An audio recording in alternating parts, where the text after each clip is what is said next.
नमस्कार, पॅम्स रेसिपीमध्ये आपलं स्वागत आहे। आज मी बनवत आहे खानदेशी खिचडी। तुम्ही अगदी सहज बनवू शकतात। 2 वाटी तांदूळ घेतलेत, 1 वाटी तुरीची डाळ घेतली। यात तुम्ही मसूरची डाळही घेऊ शकतात, मुगाची घेऊ शकतात, ऑप्शनल आहे। तिघं डाळी मिक्स देखील घेऊ शकतात। कुकरमध्ये तेल टाकलेलं आहे मी आणि ही डाळ तांदूळ धुवून आपण बाजूला स्वच्छ ठेवून द्यायचे। कांदा कापला आहे, शेंगदाणे, जिरं, मोहरी, लसूण कुटून घेतला आहे, लाल मिरची पावडर, हळद आणि मसाला। आता आपल्याला तेल गरम झालं की जिरं मोहरी टाकायची, नंतर घालायचं आहे लसूण आणि शेंगदाणे,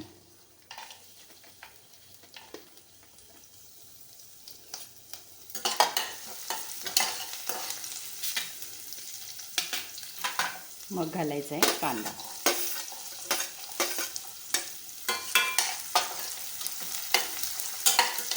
मस्त असं फ्राय करायचं आहे छान। खानदेशमध्ये बऱ्याच प्रकारच्या खिचड्या केल्या जातात, त्यातली एक हा प्रकार दाखवत आहे। मी एक डाळ खिचडी पण दाखवलेली आहे, त्याचा व्हिडिओ तुम्ही लिंकवर जाऊन पाहू शकता।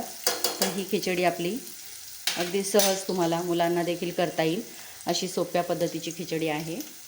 कांदा आणि लसूण शेंगदाणे छान फ्राय होऊ द्यायचे।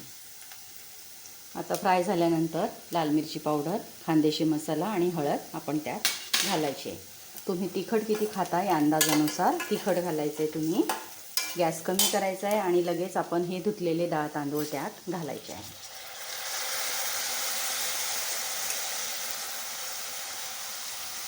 आणि ही त्यामध्ये छान असे फ्राय करायचे।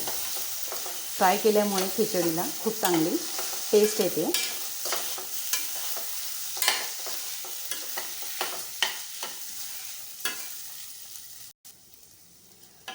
तांदूळमधलं पाणी आटलं गेलं की आपल्याला पाणी बाजूला घ्यायचं आहे आणि त्यात आपल्याला पाणी टाकायचं।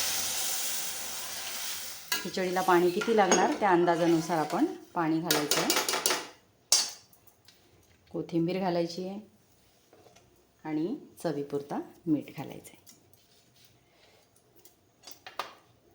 आणि एक लक्षात ठेवायचं आहे, याला उकळी आल्यानंतरच आपण झाकण लावायचं आहे, उकळी येईपर्यंत थांबायचं आहे।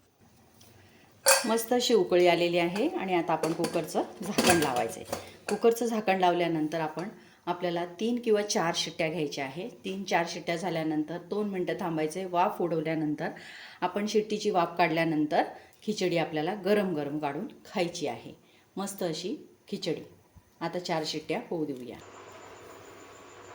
4 शिट्ट्या झाल्यात, छान अशी वाफ काढली आहे आणि मस्त अशी खिचडी आपली झालेली आहे। तुम्ही ती हलवू शकतात, अशी मिक्स करायची आहे आणि मस्त गरम गरम आपण खिचडी खायची आहे।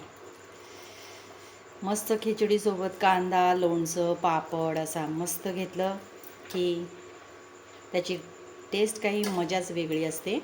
तोंडाला पाणी सुटलं ना, चला तर मग मस्त खिचडी करून बघा आणि खाऊन बघा।